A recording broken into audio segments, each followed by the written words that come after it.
Looks like we're up to about 36 participants. Again, my goal is to get to about 50. Welcome to the 2022 annual meeting. Second consecutive year we're doing this remotely, hopefully the last time. I think I remember Super Bowl Sunday 2020. I wasn't feeling 100%. We had the annual meeting at COD. I went out afterwards with veterans, some of the guys for a little bit. I came home, lay down on my couch, and I didn't get off my couch for like 5 days afterwards. So I got hit with the flu in February of 2020, and it could have been an early version of the COVID or not, but everybody hopefully is staying healthy since that. I'm going to go ahead and share my screen. I have Steve Eckelberry is kind of running the co-host just to let people in as we continue on. I just am trying to, so if I don't answer your questions or something, I don't admit you, Steve, that's kind of your role. I can see people up here. So we're going to start off here with just kind of the agenda today. We have a few board members on right now. We'll talk introductions for people. We're going to talk GLLOA accomplishments. That's something I'd like to, we highlight some accomplishments for us as far as officials over the last year. We know it's been difficult from officiating aspect, but we've done some really good things for the Great Lakes Lacrosse Officials Association. We're going to go ahead and confirm the board of directors or the membership. We have a GLLOA award to award virtually. I'm going to review some websites, including Arbiter and the IHSA website. We'll have either Tom Cummings or Bob Walters or Steve Eckelberry or myself. Someone will go through the new rule changes for this year. Then we have a session, a question and answer session with ILACS and John Vetter, who is the head of the ILACS assigning group. We'll look at some IHSA updates. We'll talk about GLLOA programs this year, moving forward with our GLLOA programs. We'll have the points of emphasis. This is something I added this year for GLLOA, some key points of emphasis for all our members going forward. And then at the end of it, we'll have some other business and adjournment, okay? So the first thing we're gonna move on to here is, I believe most of us here are officials. I did invite some coaches. So what I would like to do is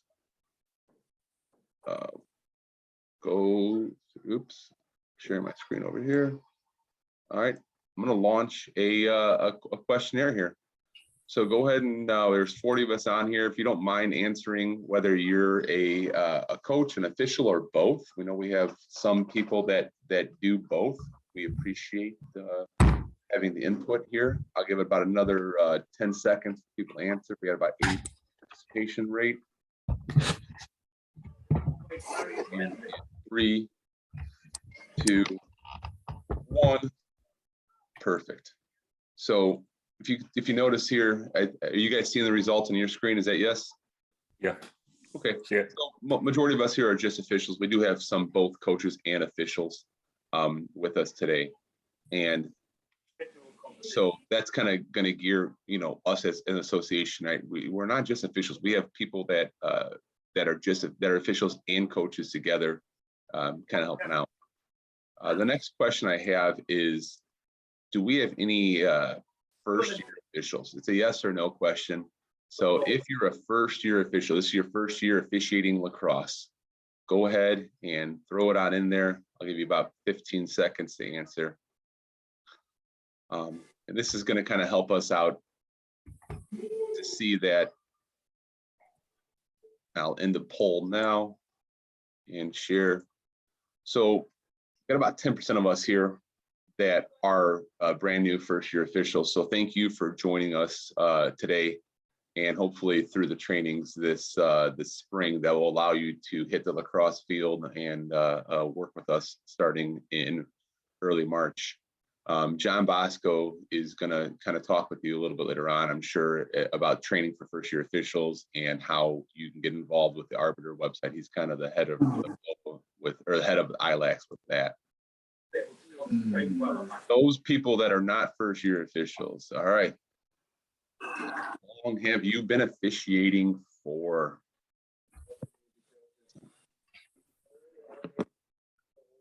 So we have about 60% participation rate so far. I think it's about 80%. So you can answer this for us. And in 3, 2, 1. So we're seeing here that I don't want to call us old, but got a lot of veterans, and which is good, but it also leads us to this part of recruiting new officials, and that's something that we have been struggling with.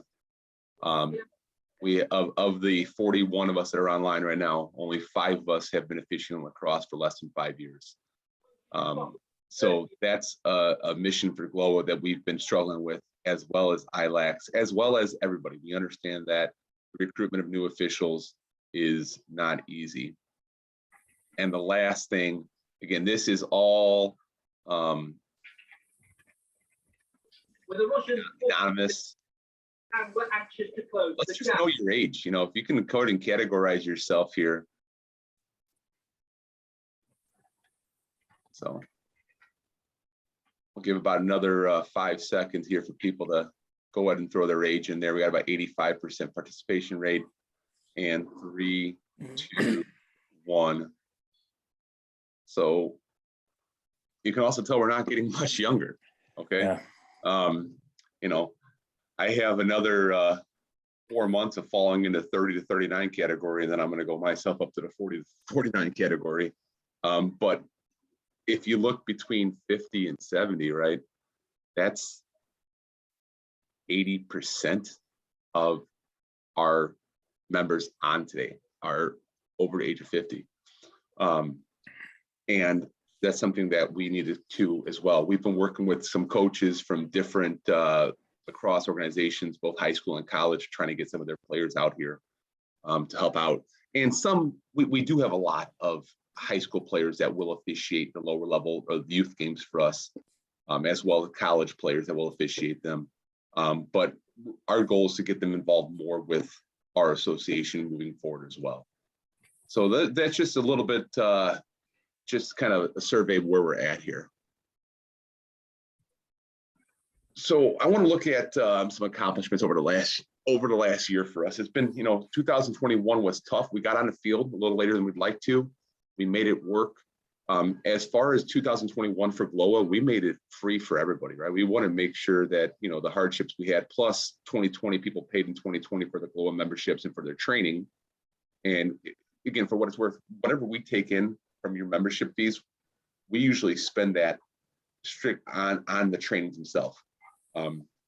So whether it was the annual meeting we had at COD in 2020, or the Hoffman trainings we had, or the Naperville Central trainings we had in 2020, money we bring in from a perspective of fees for the association is usually spent right back out at you, and then we have to cover insurance and so forth. But last year, doing almost everything virtually, we were able to save some money. So we offered it a free membership to everybody in 2021, as well as any first year officials. We especially first year lacrosse officials, we want to make sure you have a chance to get the training for free. John Harris, a board member, continued working on the weekly newsletter, something I started a couple of years ago. And he continued to work on that last year.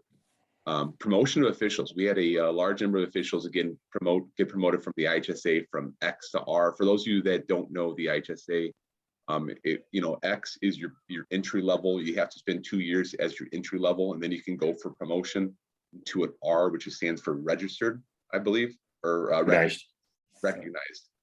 And then you have to spend 2 years in the recognized stage before you go to the certified stage. So C is the highest level. It takes 6 years to get to the certified stage. We've had quite a few officials go for that promotion.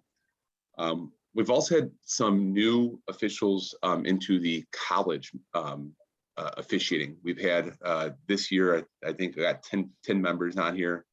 So I'm going to go ahead and name your names. And if I butcher your names, I apologize. John Harris, Joe Pettinger, Harold Caesar, Tope, and then I don't know Tope's last name, or I don't know how to pronounce Awani. it. Awani, okay. Yeah. Reed Burrell, Steve Fisher, Christian Coop, Vinny Lamparelli, Nick Marcieri, Rich Montebrand, and Kevin Warner. Those were all officials that were promoted to work college lacrosse this year moving forward. And for the high school aspect, that one of the greatest things about 2021 was we had an opportunity for a lot of officials to get their first chances working some of the higher level games in the state playoffs. We had 12 officials brought to the state championship series to the Final Four. Those officials were Bob Buckley, Steve Eckelberry, Brian Larson, Tom Connolly, Jeff Curran, Reed Burrell, Nick Massieri, Will Santee, Arnie Barretts, Scott Rogowski, and Greg Smith. So to those 12 officials, congratulations on that state finals championship series for you guys. GLLOA has always been about recruiting, training, and retaining officials since I've been involved. I know back in the day, there were some different aspects of GLLOA, but we are now a recruiting, training, and retaining organization, right? We want to offer our highest level, quality training.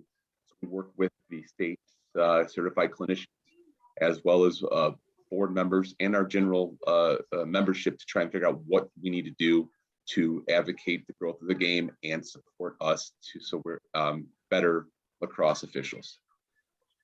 We typically ask GLLOA members to join all three organizations you're seeing here listed on the screen.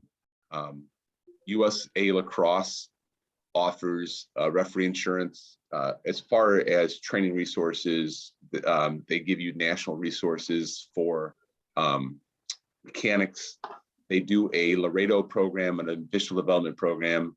When you join USA Lacrosse, you also get a monthly USA Lacrosse magazine. The IHSA on the right, they are in background checks. If you are officiating high school lacrosse games at all, you have to be a member of the IHSA. The big one is the background check. They do the testing, the training, the clinicians. They also offer guidelines, and they assign for the state playoffs. And then the last one is GLLOA. You know, your $40 a year you're paying to the Great Lakes Lacrosse Officials Association. That's for us to develop the recruitment, the training, the retaining of officials, as well as observing. That's something that I think went really well last year for us. So we'll talk about that as we continue. The next thing we're going to do here is just real quick confirm the board members for the 2022 lacrosse season.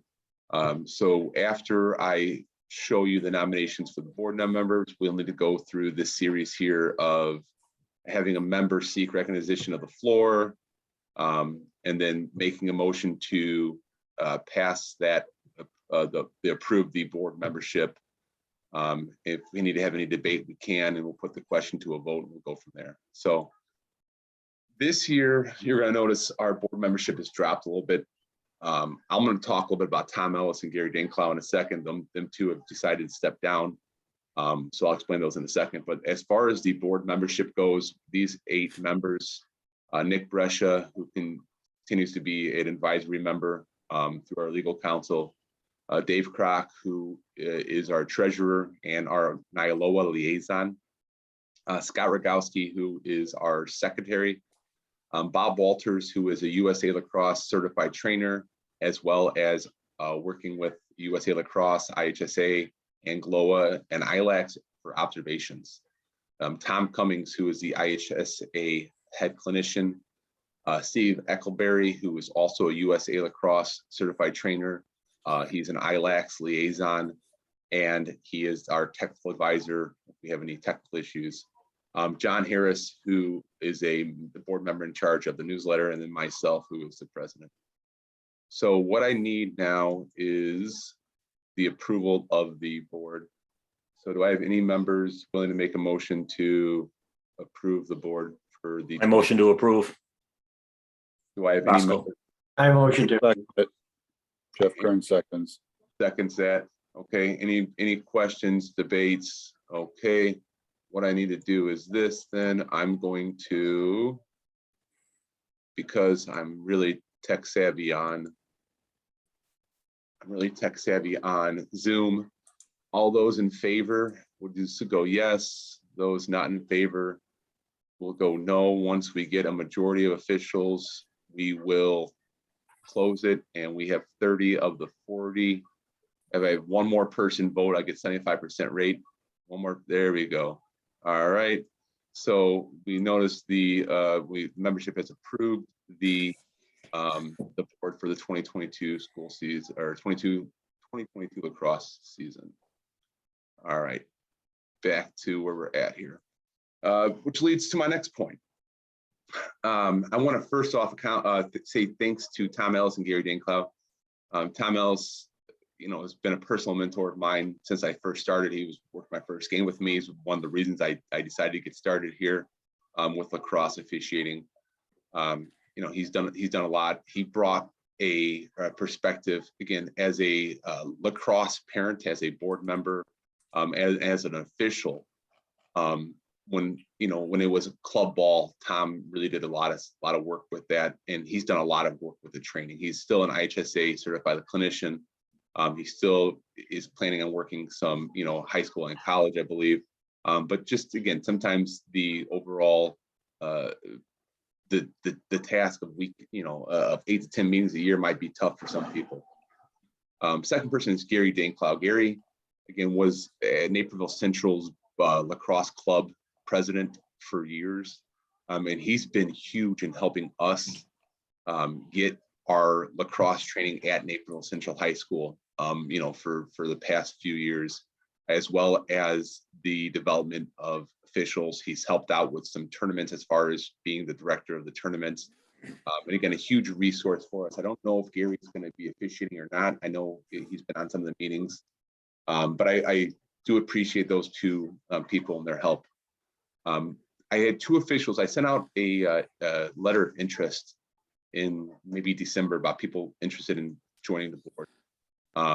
Because again, we need new ideas. So I had two officials get back to me, and I'm going to work with them in an advisory role, thinking about mentoring. Mentoring is something that it's been hit or miss, and it's something I want to try and get better, because new officials, especially for the people that don't know lacrosse yet, it's a tough sport to learn at first. If you have a mentor that you can talk to and brainstorm with, it really will help out. So I'm going to work with these two officials that have volunteered for their interest, and we'll go forward from there. Are there any questions? I'm going to stop the share here real quick and say good morning, everybody. Are there any questions as far as the role of the board or what we have? All right, no questions. Beautiful. Share the screen, back at it. Okay, so this year, GLLOA is going to award our official of the year. Years past, we've done an official of the year as well as a rookie of the year, and there was some debate this year. With only having 2 or 3 new officials, it's tough sometimes. So I think 2023, we're going to bring a newer official, not necessarily a rookie of the year, but a 1, 2, 3 year official in there that's been doing a great job. But this year we're going to honor an official that has gone above and beyond to help with the development of officials and their work on the field. That's really tested for their self. So this year, 2022 official of the year goes to Harold Caesar. So I'm gonna go ahead and stop. Hello, Harold.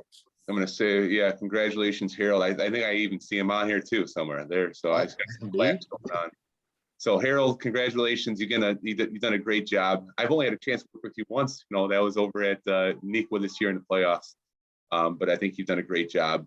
And through, not only board members, through the assigners and through some general membership over there, they've really thought you've done a great job. So congratulations, Harold. Thank you, everyone, but there's a lot of other officials out there who are a lot better than me. No, but again, it's an attestament. So we appreciate what you've done to help out the sport and your willingness to get better every. Congratulations. Once again, thank you. All right. I'm going to go ahead and progress to some review of websites. And then after the review of websites, we're going to go into the new rules. So, oh, you're still seeing my screen.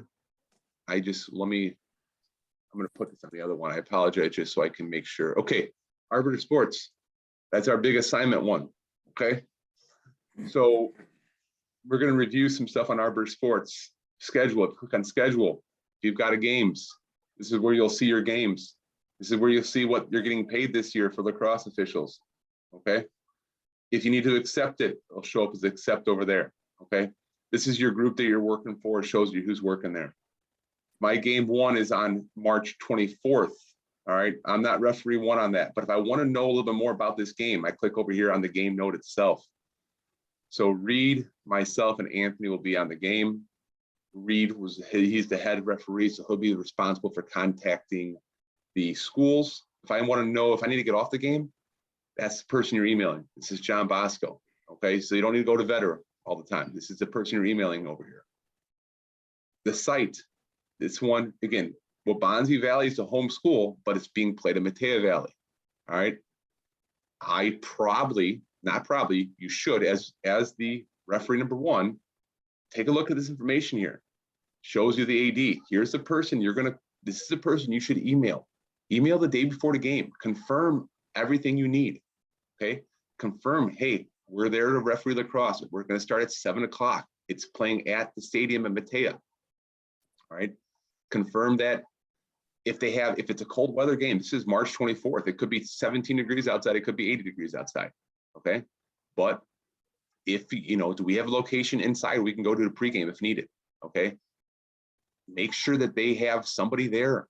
Do you have a administrator on site if something happens? Who do I contact? All right. That's the head referee should be asking these questions when you email the school a day or two days beforehand. Okay. Blocks. You want to block dates. You click on blocks. Over here, all your different group members. So you want to make sure for ILACs, you have ILAC selected. If you can't work a certain date, all you want to do is you click on block all day and you click on the date. If you can't work on March 4th, you click on it, it's blocked the whole day. If you can't work from a certain time period, you go to block part of the day. Block part of the day, you can go ahead and give your time frame here and block those days. All right, if you want to clear a block, you can clear a block. Now, if you decline a game, you're blocked automatically. So in order to get off that game, get off that block, you're going to have to email the assigners. So if there's a game that the day that you can work, but the location doesn't work out, don't decline it. Okay. Instead, email the person who assigned you and have them take care of that. Speaking of blocks, travel limits. Okay. Some of us aren't willing to drive as much anymore. Again, $68 and doesn't go as far as it used to go, especially with gas rates. I live in Plainfield, so I've limited myself to 15 minutes or 15 miles, which puts me in about 10 to 12 schools. I understand that puts me in a area that I might not get as many games as I got in the past.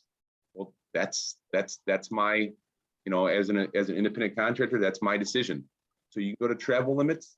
You can go ahead and edit your limits by clicking on the pencil. Also, if you want to work on Sundays, you can work a little further, right? You can go ahead and increase your travel limits for those days. Now, the travel limits if you're on your ILACs, they're only for that ILACs site, okay? If Monday, Wednesday, Friday, you work from the office, your office downtown, all right, you can change on Monday to, like an area code that is, or a zip code that's near your work, okay? So that's a little bit with travel limits over there. You can block teams. I don't know how to. It's a bunch of stuff in here. You click on the letter, say you want to block a certain team. I think you click on show all. I don't know how to do this. If you have issues with a school, a team, I would email that assigner and let them know. Okay. So any questions on Arbiter real quick before we continue on? Hey, Jeremy, real quick. So, I had a game I couldn't do. It was assigned like a Saturday late afternoon. I couldn't do that. When I declined it, the notes, I put in there that I am available earlier in the day, just not at that time. Or do you want us to additionally email the specific assigner as well? Probably not a question for you, maybe an assigner on, but just want to know, does the note. Yeah, let me handle one. So yeah, email the assigner, because then what we'll do is we'll take you off that game, and then you can adjust accordingly your hours that you're not available. Okay. As Jeremy said, once you decline it, it automatically puts a block in, and then we'd have to actually go into your particular site to actually remove the block. So you're better off just emailing one of us and saying, hey, I can't do that game at that time. I'll set a partial block. Can you remove me from it? And we'll take you off of it. Perfect. Thank you. Sure. We will have a section for signer question and answerings in a few minutes. Okay. All right. Any other questions real quick with Arbiter though? This is just technical stuff. All right. Let's continue on then. IHSA website. So you log into the official center in the top corner. If you're officiating high school games over here, you'll go ahead and this is where the part 1 test you'll take the watch the rules meeting. Look, all of them will be available on Tuesday. Tom Cummings, hopefully, right? Redeem your clinic over here. You do want to edit this availability here for state playoffs. Okay. So click on edit availability. How many varsity games, this is varsity games, are you available for state playoffs? And then how many varsity games are you working? Hit save changes on there. Okay. I'll have to update that obviously. This is where you look at your power ratings. Additionally here, if you have compliance issues, the concussion management, you'll need to take the concussion management and the hate speech as well. Those are done once, I believe, every 2 years. And they'll pop up over here. In order to work IHSA games, any sport, you need to, be off probation, okay, essentially, and have these compliance issues done, okay? That's the IHSA website. All right. USA Lacrosse is the governing body for the national board. They have resources for officials over here. So click resources for officials. In the years past, they've had a lot more resources on there. They've kind of dwindled them down for officials a little bit, unfortunately, but this is still where you can find the mechanics manual for 2- and 3-man mechanics. So if you're getting your first time working 3-man games, you might want to take a look at the 3-man mechanics. If you're a brand new official, we do talk mechanics and training, but here's a good resource for you to download the 2-man mechanics manual and go forward. Our website, Great Lakes Lacrosse Officials Association. News and facts is where you're going to find the newsletter from every, so you can look at last year's newsletters, and trainings. This year, 2022 trainings. So for the Monday night trainings, you can watch the YouTube videos of the meetings over here, as well as some slides that relate to that. We're working on getting level 1 up there as well on these certain dates. So that's the GLLOA website from there. And then the last one I want to highlight here is the Georgia Lacrosse Officials Association, because they have a phenomenal amount of resources available for those of us that just have questions, want to learn a little more. If you go to the resource tabs, they have presentations over here. And again, you can go look at any certain one of these presentations here. If you want to learn a little more about face-offs, you click on face-offs. They have videos over there that are, between 30 minutes and an hour long. You can watch the video on it. If you have, again, just the amount of resources that the Georgia Lacrosse Officials Association, I would love to be able to do this, but my job in real life is a teacher, and we talk about not reinventing the wheel. So when we have other people that have great resources, we might as well use those to our advantage. So, Georgia Lacrosse Officials Association, huge, huge, huge. Okay. Any questions with these websites going forward? All right. going to go back to sharing the screen. I'm going to get into where am I apologize. All right. New rules for this year and rules and review. Tom Cummings, do you think you can do this from where you're at, or do you want someone else to run through it? I could try. Okay. All right. So just tell me forward here. All right, so we're reviewing the 2021 rule changes. We did play last year, but it's nice to review those. So 2021, the biggest rule changes was the restarts. And this is a definition of what's a legal restart. So we know that you have to establish the 5-yard distance. If the defender is not 5 yards, okay, you can start the play. We don't have to move them back as officials. But then the defensive player should allow that 5 yards to be created. Once he does, then he can pursue and actually make contact with the offensive ball player. So we also have to give them a clear path to the goal. So I think that's all on that slide. Go ahead forward. It was brought up a couple of years ago that we don't want players throwing the cross at any time during the game. So if you're throwing it, typically we'll see it right before halftime. The guy makes a long shot and the guy at midfield throws a stick up in the air. Basically, that's a penalty. It's a 1 to 3 minute non-releasable unsportsmanlike conduct penalty. There are exceptions to that. If a player has been scored upon and throws a stick down on the ground in disgust, we're allowing that to be just a 30-second technical. And also a player and coach who are exchanging the crosses, throwing it across into the field and out of the field, that's also a violation. So that's a 30-second violation. So there's a difference between throwing it at a player, at the ball, or other game personnel, and just throwing it in disgust. Next slide. All right. If we see a player that has possible concussion symptoms, we are going to call timeout and charge it to ourselves. All right. That's what that slide's saying. The other major change was any illegal cross is now a 2-minute non-releasable penalty. And the cross may be adjusted and returned to the game. If there's a second violation, it's determined to be an unsportsmanlike conduct.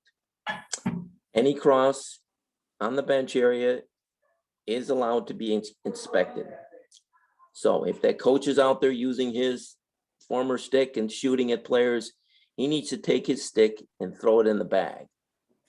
All right, hopefully this doesn't occur too often, but the main point here is to realize that these stick penalties are now 2 minutes non-releasable. So a deep pocket is 2 minutes, a smaller head is 2 minutes, a shooting string is 2 minutes, and it's non-releasable. Just to make it simple, so we don't get confused in which 1 and 2 and 3 and 4. Okay, next slide. So for 2022, the rule changes. Basically, these are just editorial changes in the rule book to explain the unified field. All right. It's just explaining that, should be centered on the goal parallel, 2 and 20 yards. It's going to be 25 yards on a unified field. So that's all that is. It's just a reflection of an update in the rule book for us. This is probably one of the most important ones. They've talked about safety issues for the last several years. We talked about targeting, late hits, all this kind of stuff. And now they're saying that we want to require the players to have a protective cup. We are not required to investigate. We will establish this by asking the coach, are your players all properly equipped? If we do a stick check, equipment check, we will also ask the player. We will not ask him to hit himself in that area. Nothing to do with it, but it's a concern that we don't want kids getting hurt. So this is now a requirement, and we want to use this in our pregame by asking the coaches, are the players properly equipped? Next. All right, so in the past, timekeepers in the rule book had certain responsibilities we're basically limiting those responsibilities because a lot of our timekeepers are volunteers. They don't understand the rules completely. We don't want them helping us with things like offsides. All right, but we want them to help us if a player enters the field earlier than before his penalty time expires. So that's one of the things that he can do. And if a coach is yelling at us that he has too many long crosses. So at that point, the timekeeper will just, when on the next dead ball, he will sound his horn twice. Okay, hopefully we don't have too many situations where the timekeeper has to help us. Next one. The length of the game, very, very important rule change for us. At any time in the second half, when 12 goals are reached, we will have a running clock. That clock will be stopped for team timeouts, for official timeouts, and for injury timeouts. That clock will remain running despite if that 12 goal is minimized. In other words, in the past, if it went below 12 goals, we go back to a stop clock. We will no longer do that anymore. It will be a running clock the whole time. All right, and it's going to be important for us for the penalty times. We should take a quick look at the clock. We put a kid in the penalty box. There's going to be some time in between. The clock's running. So when we put the ball back in, we need to announce to the timekeeper, to the table, okay, it's 10:01. He's coming out at 8:01. All right, I think that's going to be important that we mention that to the timekeepers. Okay, next one.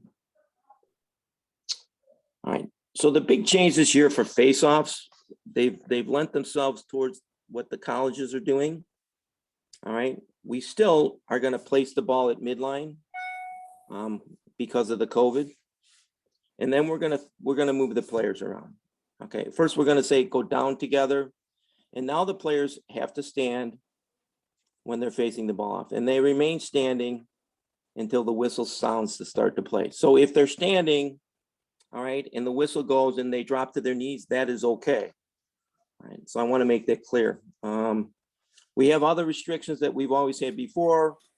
The sticks need to be parallel. The hands need to be touching the ground.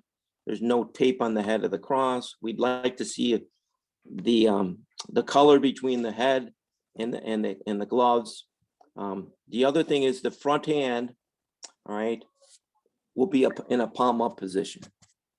Okay, so that's a change also that we're going to have to monitor that.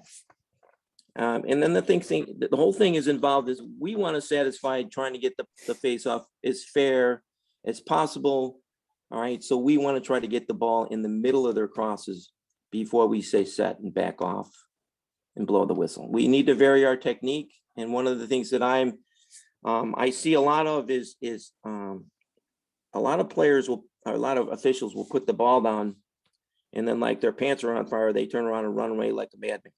Let's go back 5 yards, establish a position, hold our position, watch what's going on for post whistle violations and everything else. That would be my advice. Next. Okay. Another very important change is it actually now says in the rule book that you must attempt to play the ball first before they body check their opponent. Now they can play the stick, but they can't play the body. All right. So I think that's really important that we tell these face-off men, we need to play the ball. All right. And if I go after your stick and I hit your hands and wrists, that's now a violation. All right. And we're going to award the ball the other way. Next. All right. And again, because we have players in a position where they could possibly be injured, they're on their knees or they're facing the ball off. We are not allowing the wing players to come in and make body contact with the face-off players. If the players happen to still be on the ground, the wing players they are allowed to actually stick their sticks in and play the ball, play the players' sticks on the face-off, but they can't body check the face-off players in their initial body check position. Remember what I said, initial body check, body position for a face-off. So once they stand up and they start moving, then you can come in as a wing player and make contact. Next. All right, so these are all changes that, for me, after being an official for many years, I already knew this, but I think they're just kind of clarifying it for a lot of other people. So a ball in the air on a pass or a shot is a loose ball. So if we have a flag down and people passing between, not even a flag down, we have people passing, we have somebody in the penalty box, excuse me, and we have offensive players passing the ball between each other, and the horn goes off when the ball's in the air. There is no possession there. All right. We will now face the ball off because there's no possession. So I think they're just trying to clarify that. Next slide. Okay. So this has come up a little bit. You're not going to allow a goal if the ball is deflected off of player's free hand. Now, if his hand is on the stick, all right, and it deflects off his hands and goes into the goal, that will count. But I can't slap at it with my free hand, and I can't, if I'm just running down the field in the goal area and the ball deflects off my free hand into the goal, that is not allowed. All right. So that's not to say that, go back a minute, Jeremy. They're talking, again, the other rules that are affected are basically touching the ball. Any player cannot touch the ball with his free hand except for the goalie in the crease. Okay, so goalie outside the crease cannot touch the ball. Okay, goalie in the crease cannot grab the ball. All right, any player outside of the crease inadvertently cannot touch the ball with their hand. Next, go ahead. All right. So we have this situation now. It says, I'm going to read this one. Plays shall be suspended immediately if any player in a legal way loses any mandatory equipment in the scrimmage area. If the player has possession of the ball, the team in possession will maintain the possession on the restart. If the ball is loose outside the crease, you will award the ball according to alternating possession. If the ball is loose inside crease, you will award the ball to the defensive team. The player is not possession of the ball accidentally loses mandatory equipment, and there are no other players in the immediate vicinity, then play can continue. If the player of the ball loses mandatory equipment and there are other play shall be suspended immediately, whether the other players are in the immediate vicinity or not. So basically what we're trying to say here before I finish this, okay, is we have a player lose his shoe or his glove. All right. If he's in the goal area, we're going to stop the play. If he's running down the field and he's advancing towards the goal, all right, we have to kill it. If his mouthpiece comes out and it's dangling in his chin strap, all right, basically we're not going to allow him to score that goal. All right. This is going to put a big burden on us. All right. Do we happen to not see the mouthpiece dangling? Or do we prove a point to him? Make sure your mouthpiece is in. Okay, I'm going to stop play. I'm going to give you the ball back, but you're not going to be able to score because your mouthpiece is not in. So if we make this a point, I think, then all these players will know that they have to keep their mouthpiece in at all times. Otherwise, they're not going to be allowed to score. Okay, so this should not be confused, the last line here, with a player that doesn't have a mouthpiece, doesn't have a shoe, it comes into the game, we're not going to allow that anyhow. So that's a mandatory equipment foul, and that's a minute non-release. Okay. Any questions on that one? Anybody? Okay, go ahead, Jeremy, go ahead. Next slide. All right. So again, I think they're trying to say here, related to that section, failure to have a properly worn mouthpiece, unless it comes out during play, at this 30-second technical, it's a take the ball away, it's a whatever you want to call it. So I think they're allowing for players, if it comes out during play, that we're going to kind of not, he scored, doesn't have a mouthpiece, and well, it fell out during play. Okay, I'm going to allow that goal because I didn't notice it at the point. Next one. Okay. So the past few years, we've talked about over and over, IHSA, the Federation, they're very concerned about player safety.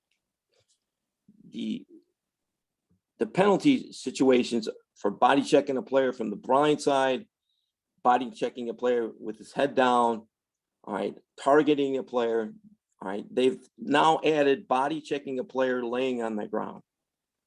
All right, so if the ball is loose and a guy jumps on another guy, in the past, we had a minute penalty. Now we have a non-releasable, at least a 2 or 3 minute penalty, gentlemen. I don't like this rule either, but that's what it is. So in the past, we could call it illegal body check 1 minute, but we may want to mention or, use our voices during the game. He's on the ground, leave him alone. Don't check him. You can check his stick.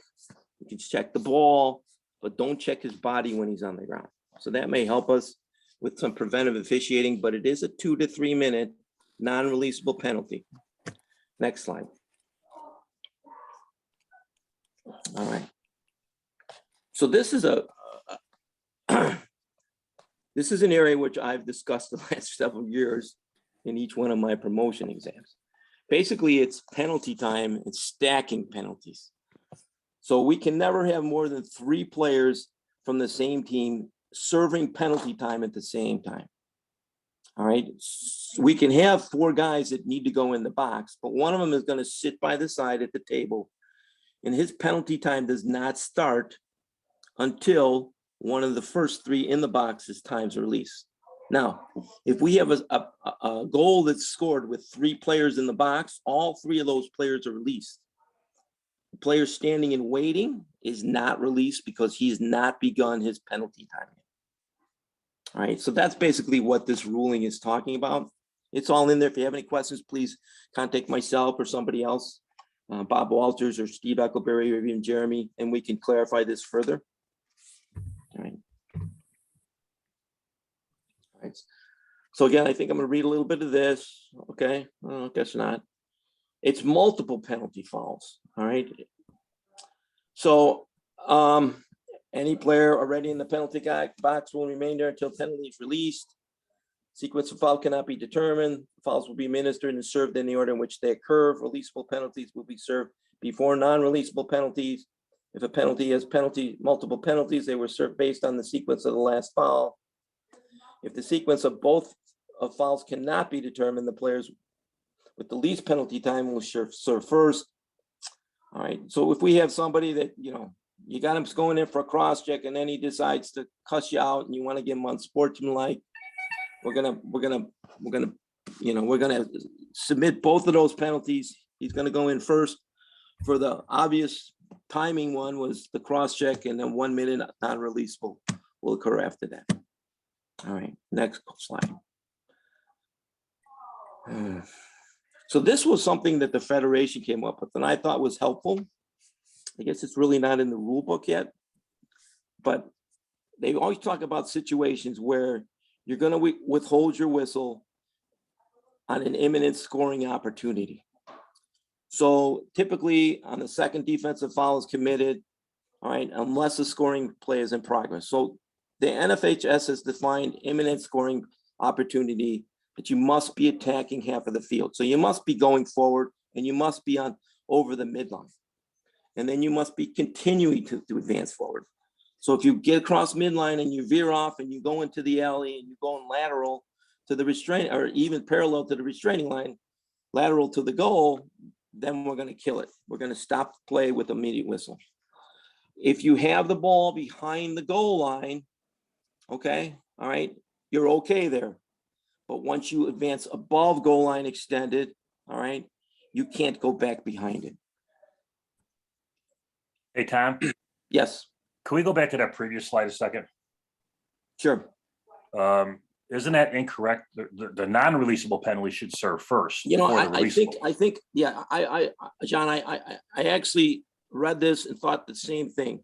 But I think what they're saying here is that if you can determine the direct order, in other words, if I have, like gave the example, if I have a cross check and then on sportsmanlike, I can actually very much determine which one occurred first. Okay, and that's what they're saying. I'll check it out, but that's, you know, I got this from the state, all right? They, Okay, and I will check that one out, but that's, yeah, that's one I 'Cause that think is- they're saying. If it's yeah, obvious. that is contrary to what we've done in the past, Yes, correct? yes, We've it always is, done the it is. non-releasable regardless Yes, of the yes. time sequence. But Okay. so All right. if we're calling that cross check and then on sportsmanlike, maybe we're calling that almost a simultaneous penalty because they both occur in the same dead ball period. I think they're trying to say that if there's a lapse of time in between, then we would go back with the releasable, non-releasable. Let me check that one out and get back. But I Okay, think all right. Okay, that's the way I thank you. think. Yeah, that's a good question. Thank you. Yeah. Right, and then again, I think the last point here is that on this one, the scoring opportunity, they're allowing one shot on goal. All right. When does a shot end? So don't just kill it when the ball hits the goalie.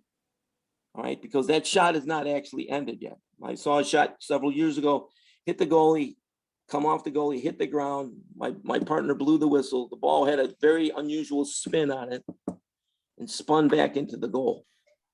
All right, that should have been allowed goal, but because we prematurely blew the whistle, we couldn't allow that. So that's just, I think it's going to help clarify us. I don't want us to confuse us too much and start thinking through it. If we have a second defensive foul, all right, and the guy pulls out to the top of the box and starts asking for substitutes, we're going to kill it at that point. But if he's driving towards the goal or he's at X and he comes around from behind and takes a shot, I think we want to allow that situation if we can.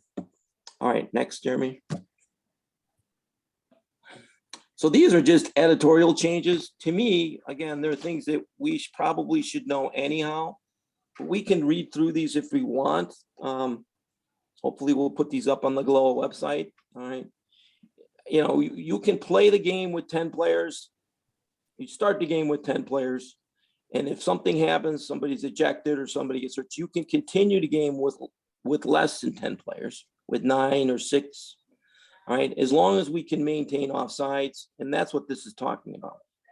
All right, we still have to always have 3 defensive players in the goalie, in the defensive end, and 3 offensive players in the offensive end. Okay. All right. Okay, I'm reading through this again. Once the ball has been successfully advanced into the goal area, team provided the opportunity to run its offense in the offensive end. If the offensive team carries, passes, possesses the ball. I think this, again, editorial changes. This is what we've already known. If I've established possession in my goal area, meaning the attack box, and I throw the ball back to the other end of the field, we will now have offsides. All right. If the and that's just clarifying what offsides is. It will be an immediate turnover. All right, it could be a possible play on depending, but I wouldn't let that go too long. Okay, again, adding clarity of what can be checked. All right, so a goalie's body cannot be checked when he's in the crease.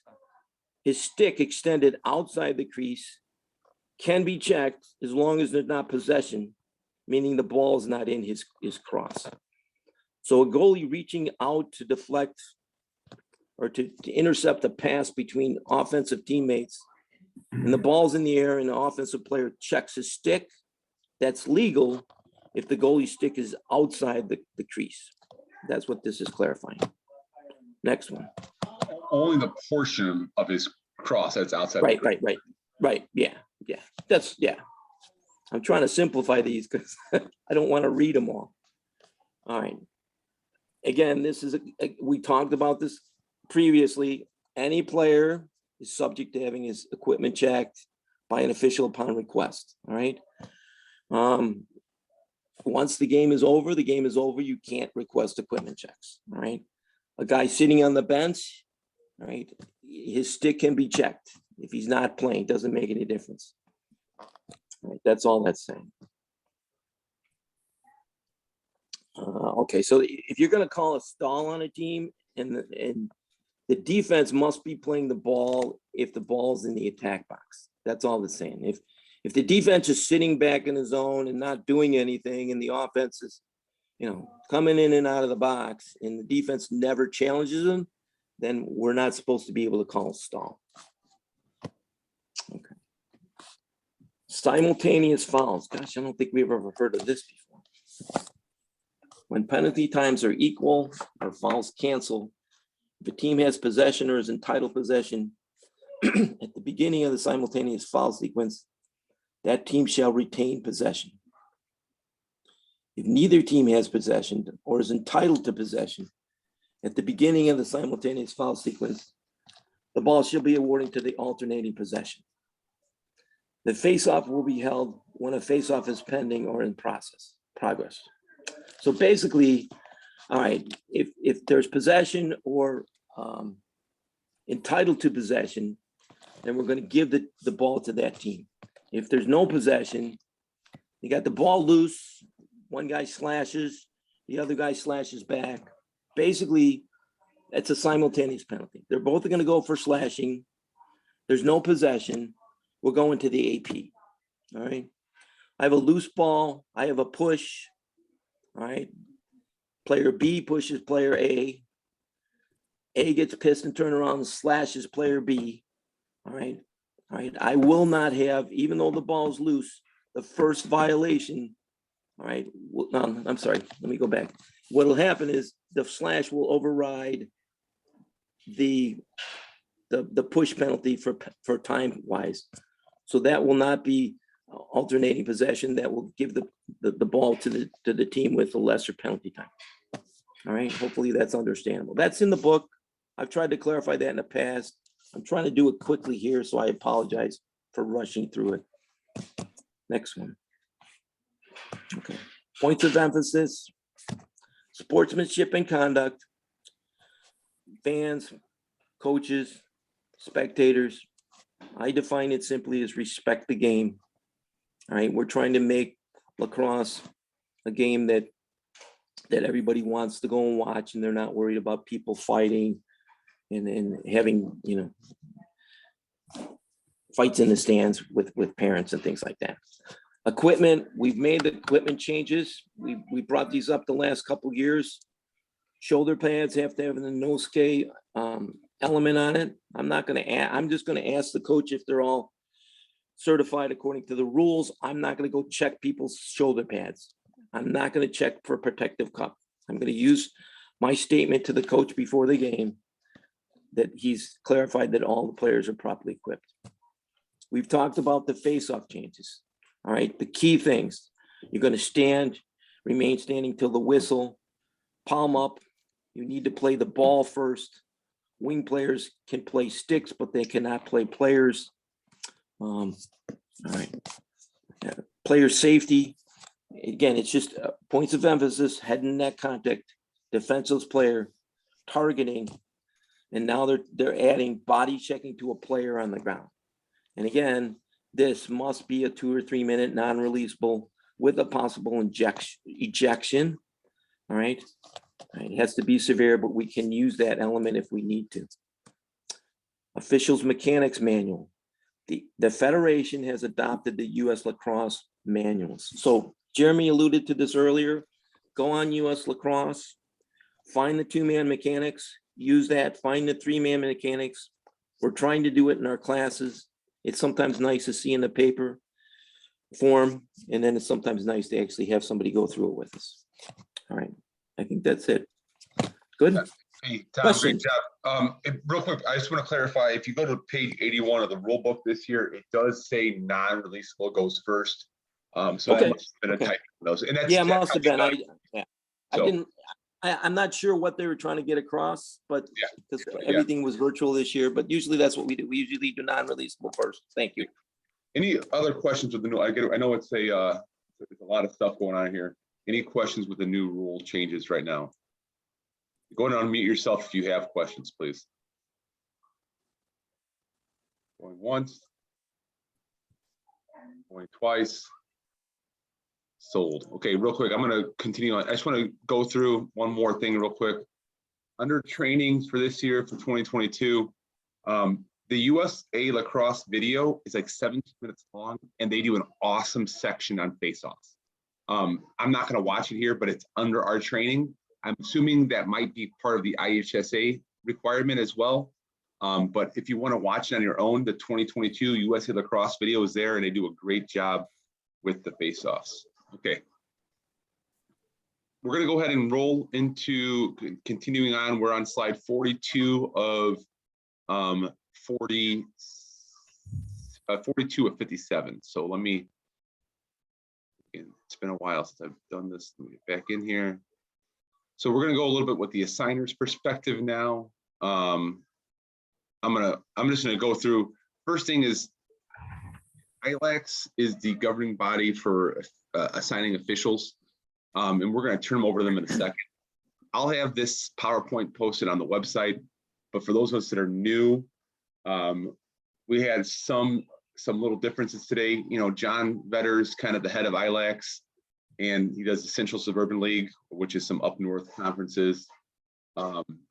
John Bosco is the Mid Suburban League, and there might, if there's any changes, you guys can just unmute yourself, let me know. But Bosco Mid Suburban League, the Duquesne and the DuPage Valley out west. Steve Eckleberry is Fox Valley up northwest, and he does Chicago Public Schools. Steve Fisher is the West Suburban Conference, and he's doing, I don't know if it's all the South Suburban schools, but pretty much a lot of the public schools south of 88. That's my neck of the woods. Nick Masieri is Catholic League for Chicago Catholic League. And then we have Ed Infante and Scott Rogowski both doing some youth stuff, different tournaments for Ed. Scott's doing True, and he's doing the new Mike Black League. I don't know, that's what they said to put on there. So that's that. All right, so what I'm gonna do now is I'm gonna open it up to John Vetter, who is the head of the ILACS. I don't know if John's, there you are. Yeah, I'm here. So let me get ready. We can't see his pretty face. We don't want to see his pretty face.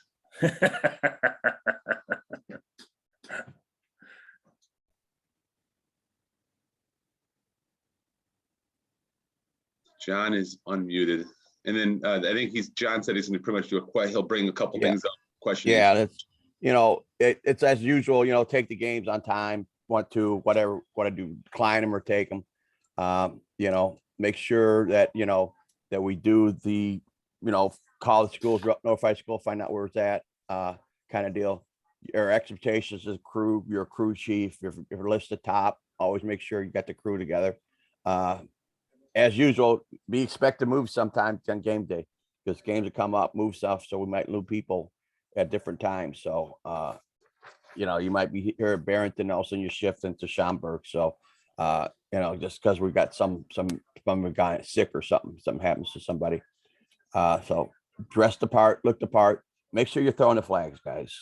A lot of times I watch some games, we're just letting stuff go out there. We're gonna go through training as you go through one of the clinics. We're gonna tighten up on some cross-checking and stuff like that. So that's gonna be part of the training, which we want you guys to attend, at least be part of, at least I think this week on Zoom meeting on Monday, right, Jeremy?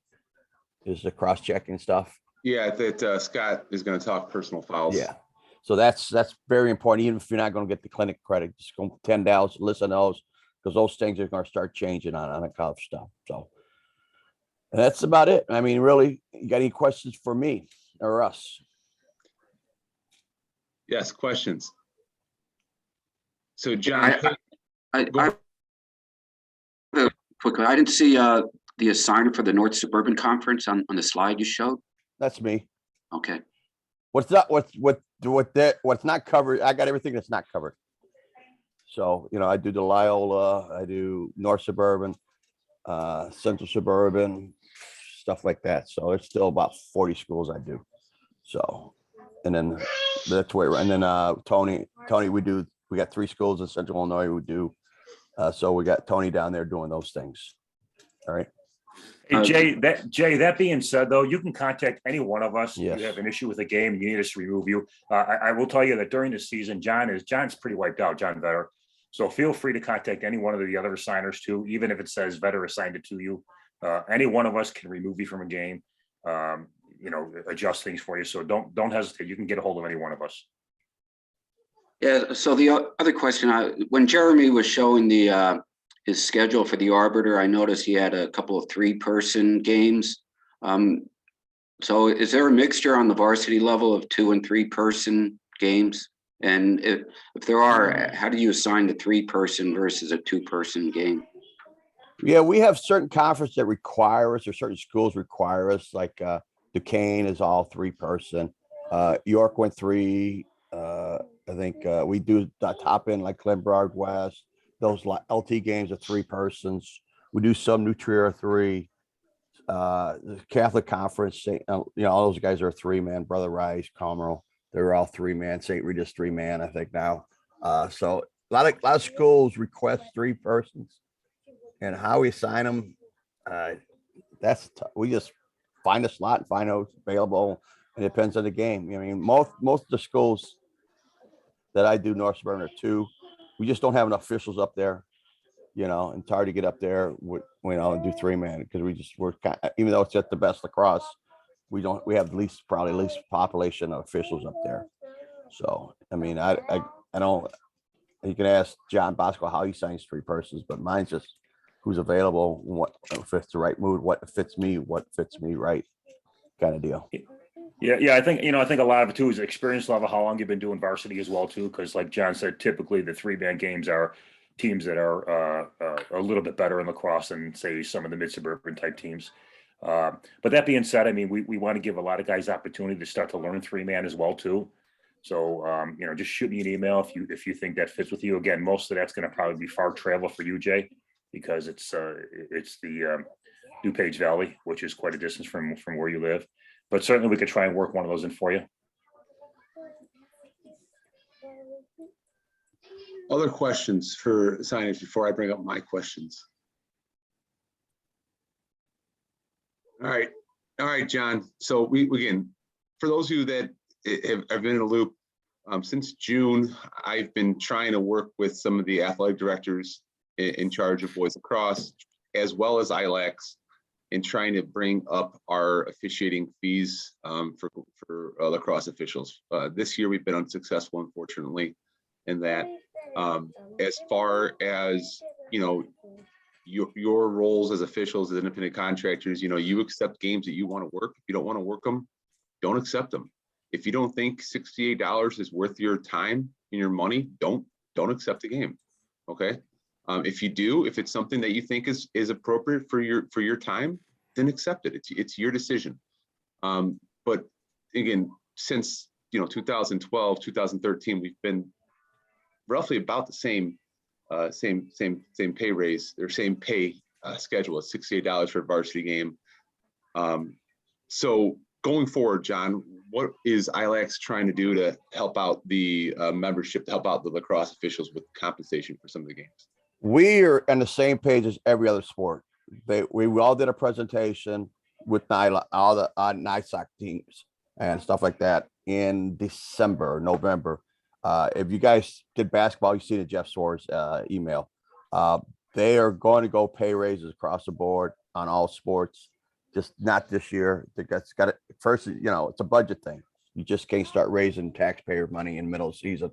But for all sports, that's where the ILACS thing comes in. They're a governing body, I guess, for most of the public league schools, price wise. That's going on.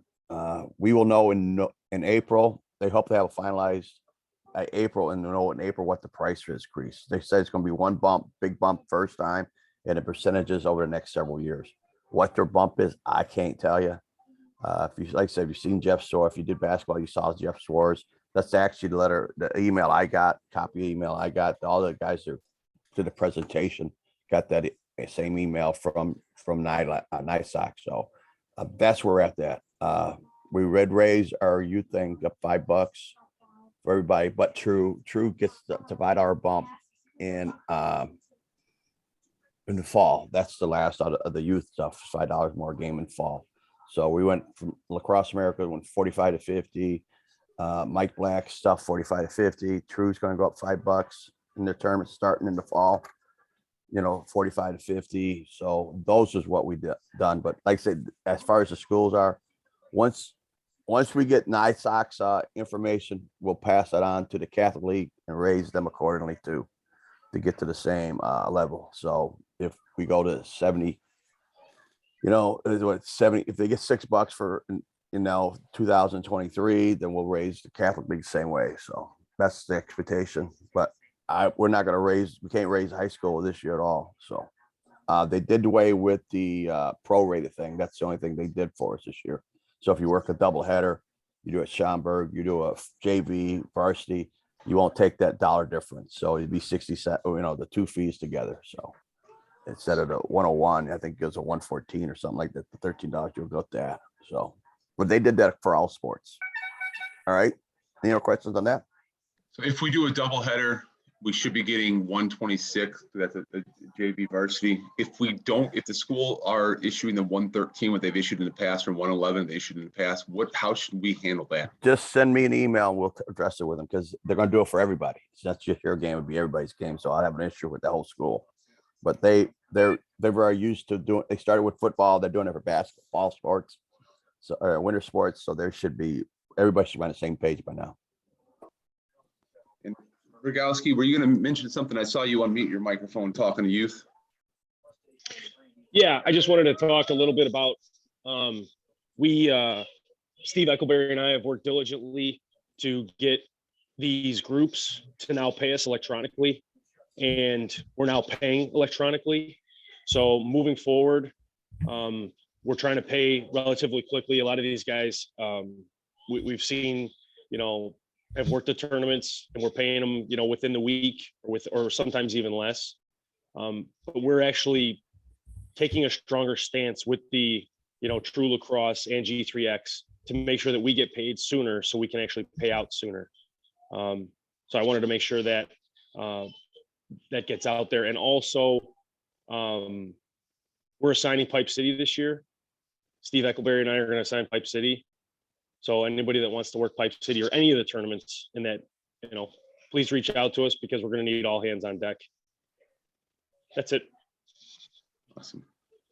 Any other questions for the membership? As far, again, this meeting's for us. Again, unfortunately, I can have this conversation with John plenty of times, but this is a chance now for other members to have questions, concerns, to get them voiced. So feel free to unmute yourself if you have any questions. We continue forward. Well, that's anticlimactic. Okay. All right. I'm going to go ahead and share my screen then. We're almost done here. We're finishing up here. Slideshow, current slide. Typically what we finish up with over here is, ILACs, attend a clinic. We'll talk about those in a second, be an IHSA member. Scrimmages, we'll see if we can get some local scrimmages going on, and keep your availability up to date. There's some IHSA stuff to talk about. Fight guidance for officials. This was from 2019. It's posted somewhere on the GLLOA website where, I don't know. But the fight guidance essentially says, how we handle the game if there is a fight. What are some situations we need to be aware of? Sportsmanship, we talked about that in general. That's something that we're looking for here, the fight guidance, as well as the pregame medical huddle. This is mandatory with the IHSA. Okay, you're probably just as guilty as me of not always doing it. Put it a part of your pregame. Ask the coach, do you have an AED? Okay, or first off, step one, do you have a medical personnel? Do you have an AED? Unfortunately, if they don't have an AED, you must submit a special request or a special report to the IHSA. Okay. So if you're doing, a Naperville Central lacrosse game, JV game, they're playing at the park across the street. They don't have an AED there. You're still playing a game, but this is an IHSA requirement. We got to cover our butts, unfortunately. And again, as officials, we're being asked to do more and more and more. And unfortunately, this is one of it. Okay, so make sure we take care of that in your pregame with the coaches over there. Jeremy, I have a question. David Kroc. Yeah, do we have a pregame card that we can provide people that explains, everything that we think should be in a pregame? So you got that on the website somewhere? Your question essentially is, do we have a card that asks like legally proper equipment as well as the medical huddle? I don't believe we do. As from a GLOA perspective, we use the US lacrosse certification cards in past. I have copies of those, but it doesn't include anything with the IHSA. I printed off some little, 3x5s that I keep in my pocket. But I'll talk to some of the board members and see if we can get something, or someone else that's very tech savvy can get some of this stuff squared away. Essentially, to go to Dave's point, okay. Essentially, what we need to do is take this page right here and make it into a little card so that we have it and we can kind of go through with that. Is that what you're kind of asking, Dave? Yeah. So for those people that, if you're tech savvy or if you're able to do that, let me know. If not, I'm pretty tech savvy myself, but less is more for me. Yeah, you also have much bigger pockets than the Yeah. rest of us. Yeah, we'll get the GLOA treasurer to print these up for our next annual meeting in person, hopefully. No, or for our meetings in person. All right, Hey, Jeremy, real quickly. So that question with the AED, I was doing the wheeling game when my fellow official, and I don't know who it was, John, but he basically went down and he was in full cardiac arrest. And it was very fortunate that there was an AED there that they put on him. But he was also very fortunate they actually had paramedics there. So again, guys, we're not getting any younger as the poll shows. And again, it's one of those questions that I ask no matter what, because who knows what would happen to an individual if we didn't have that AED that night. So Mike, it's a great point again. And part of this might be referee when you email the code. Again, I email the AD the day before the game. It's just always my tradition. I always do it, but it could be a thing to make sure they have it. Are you going to have a trainer on site as well? Or if, sometimes a trainer is covering 7 different sports going on at one place, boys and girls, lacrosse, baseball, softball, soccer, they're everywhere, right? Just make sure we know how to get somebody. So that's a good point, Mike. Thank you for bringing that up. Hey, I have a question about that card. At the bottom, it talked about, reporting people that are removed from a game for concussion. I thought typically when people go down, we don't ask, oh, so did he have a concussion? I mean, ISHA wanting us to determine if people are getting concussed. I don't believe the IHSA wants us to determine if people are getting concussed. I think if you as an official, so you remove a player from the game because you see the symptom signs of concussion based on your concussion test take once every 2 years. Okay. If you do that, if you say number 77, you got to leave the game. Your eyes are dizzy. That's when you want to go ahead and put into your special report. If the coach takes his player out of the game, that's off your hands, right? That's nothing with you to do. But if you not physically don't touch a player, but if you remove a player from the game because they are showing symptoms or signs of a concussion, okay, you want to put that in a special report. Does that help out, Bob? Yeah, I just saw, like I said, I just read the note as you were showing that card. I saw that note about reporting concussions. I'm like, oh, okay, because we don't. When somebody goes down and the trainers come out, we don't normally go over there and say, well, what happened to him? No, don't do that. Don't go trouble in trouble. Okay, that's number one. But number two, though, if it is something serious and that you're taking initiative for, you need to make a note there. I don't know if there's liability issues. I'm not, that's not my legal background. But I would say cover your ass whenever you can, and we'll go from there. I think if you suspect it, the kid's fumbling around and the coach doesn't recognize it, you can stop the game and say, Coach, I think this kid needs to be evaluated, and then leave it alone. But that's what I think the IHSA is saying. If we're noticing it and the coach is unaware, we need to get the kid off the field. And that's what I think we're saying there. Yeah, you're also saying if the trainer says he's concussed, keep him out of the game. Make sure, for sure. You want the For sure. trainer to also let you know that coaches can't bring this kid back in. And if you know that information, just pass that on to the state. That's all they're saying.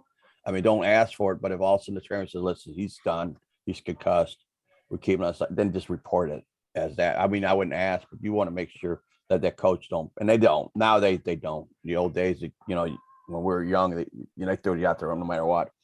But all the coaches know don't risk anybody's health out there now. We're pretty much used to new world like that, which is great. So. All right, swear we're almost done, gentlemen. So you can get on with your Super Bowl, getting on for your mimosas and your Bloody Marys and all that stuff, I'm sure. Hate speech, okay. Every year that's a review. So you have to review the IHSA hate speech mandatorium. It's not pretty. Again, talk about more roles for us. It talks about if you hear derogatory speech, any kind of harassment there, how officials need to handle it, stopping the game, finding the administrator, having the coaches deal with it. It's a pain in our butts as officials. But it's another reason, again, that's not refereeing a game, unfortunately. This is stuff out of our control, but we have to cover it through the IHSA every year. Concussions every other year. Arbiter pay for playoffs. If you work IHSA games in playoffs, they pay through arbiter pay, so you'll need to be updated on arbiter pay. All right. Hey, Jeremy, can I have a second on this page? Yes, sir. So I just want to let you know that starting in the middle of December, I start checking and make sure everybody is properly on the IHSA website. When I started this year in December, I had 47 guys that were showing registered for last year that were not registered for this year. Out of those 47, some of those guys were on that or were not showing because they were either missing the concussion exam or the hate speech review. So even though you may have registered, if you are required that particular year to do one of these two items, you will not reflect on the IHSA webpage, and I will accordingly adjust your ratings so that you don't get assigned any high school games until you do have those completed. We can't use officials unless those are completed and they show on the site. That's a liability reason for ILAC, for John Vetter himself.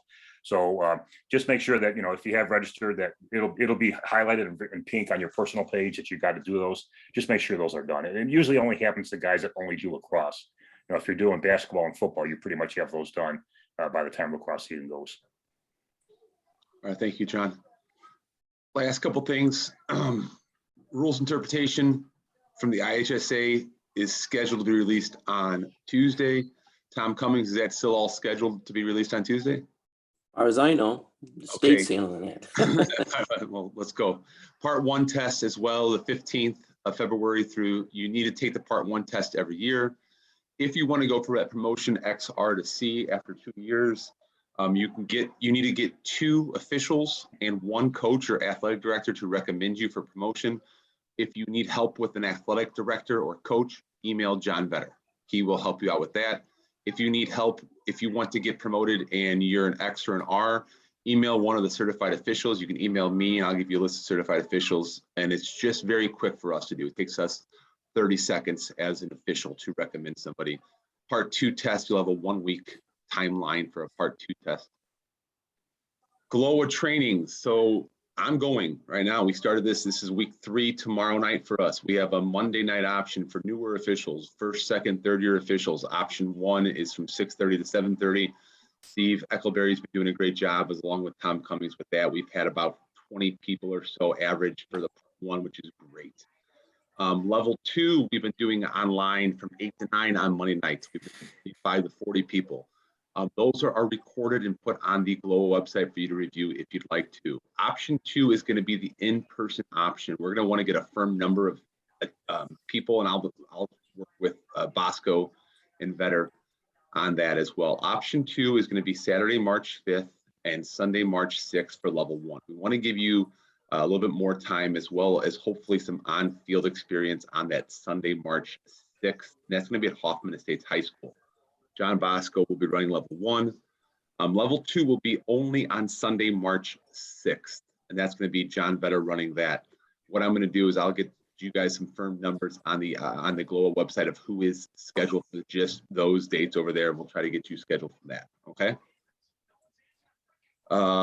Junior referee program. Chris Marks is on here. If we have any high school players on here, which I don't think we have a lot of high school players on here today, unfortunately, and you want to referee youth games, okay.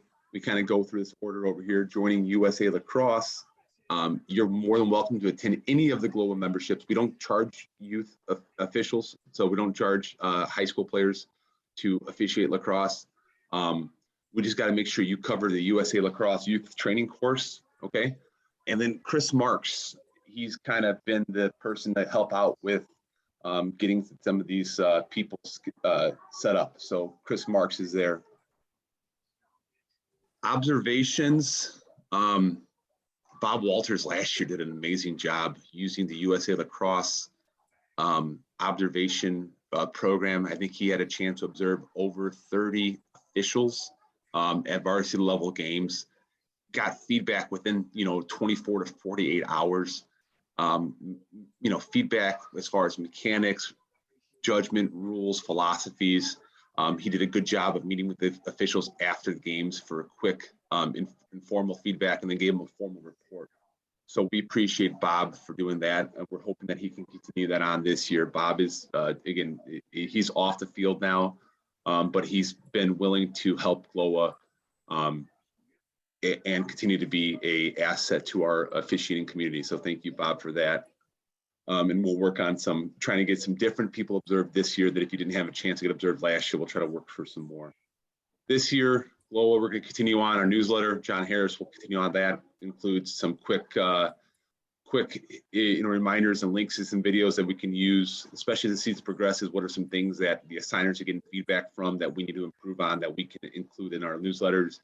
Observations, we'll continue on that. We're also going to try and bring back the end of season playoff prep get together. We did that last year at Pines and Elmhurst. We had about 30 people out there, which wasn't a bad opportunity. Hopefully, again, the COVID numbers can kind of, lower enough that we can do some of this stuff again in person. I want to talk about the last part for me is points of emphasis from the GLLOA, from the GLLOA board. And it deals with consistency, okay? So we've all heard the feedback. Coaches, the two things they hate, right? They think we're horrible consistency and horrible communication, the two C's, all right?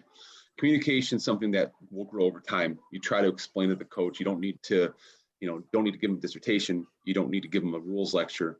You try to give them the answer, and guess what? They're probably not going to listen. If they're upset about something, they're not going to listen. So you give them the answer and you move on, okay? But consistency, I'm looking at three parts here, okay? Crew to crew.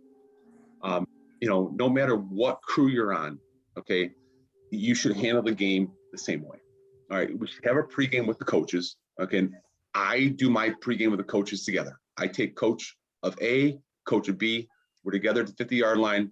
We're talking about what we're doing that day. And then I say, if you have any specific questions, we'll talk to them afterwards. Okay. Some people do coach A and then go to coach B. That's fine. But you're talking to both coaches together. Okay. We should all be using the same mechanics. Okay. We should dress the same. Tuck your flag in your pocket. I've seen some videos of some of our officials that flags are just going everywhere. The perception of you, it doesn't look good. Perception is huge. Okay. So come to the field dressed, have your timer. There's no reason for third, fourth year officials not having a timer. Okay. You shouldn't be working lacrosse if you don't want to go spend your $60 to go get a timer. All right. Coaches should expect to see similar results with no matter what crew. If they got, Jeremy Mansilla and Eamon Irvin down in Plainfield, okay, they should expect the same results from having Tom Cummings and John Bosco up in Hoffman, okay? They should expect the same results, okay? Game to game. So this is going to go back to what John talked about a little bit earlier on. We've talked for years and years, like these higher level games, let these kids play a little bit. Right? The Loyola versus New Triers, the New Triers and Lake Forest, right? Letting these guys play a little bit. Well, it turns into them kind of beating each other up a little bit, right? And we let things go in those games. But if you come down south and you go to do a Marist versus Mount Carmel game, we're flagging those things left and right, okay? The jabs, the cross checks, right? We're jabbing those, we're hitting those on Marist and Mount Carmel. We're letting them go at Loyola and New Trier, right? We need to be consistent from game to game, okay? If we're going to call it a foul on Manuka versus Lincoln Way, it needs to be a foul on Grays Lake North versus Grays Lake Central, okay? Yeah, it needs to be consistent, okay? That's how we're going to get ourselves better as officials, and that's going to let coaches know what we need to expect, okay? We need to be consistent. And the last thing is within the game, Okay, being consistent within the game. We set the tone for the games we work. Okay, we need to make sure we have the same threshold throughout the game. If we have a hold or a push in the first quarter, then it needs to be the same in the fourth quarter. Okay, players and coaches will adjust to the way that we call the game. All right, if we wait till the fourth quarter to start, throwing flags left and right, we've eliminated 3/4 of action there that we could have helped the game flow. Okay, so being consistent. So I'm asking us as GLLOA members this year to work on consistency, whether it's game to game, crew to crew, or within your game. We need to stay consistent to help out the growth and support. Are there any questions with consistency? Okay. All right. So I'm going to stop the share here. It's 10:31. The last thing I'm going to do, if we've had 12 new members of GLLOA for District 6, which is the National Intercollegiate Lacrosse Officials Association. Dave Kroc is our governor for District 6. He's going to talk a little bit about membership to GLLOA and trying out for GLLOA if you want to try to become a college level official. But before that, before I turn over to Dave, are there any questions for anybody? Because I'm going to stop the recording here if there's no more questions, and I'll let Dave just continue on with his there. All right, so I'm going to stop the recording here.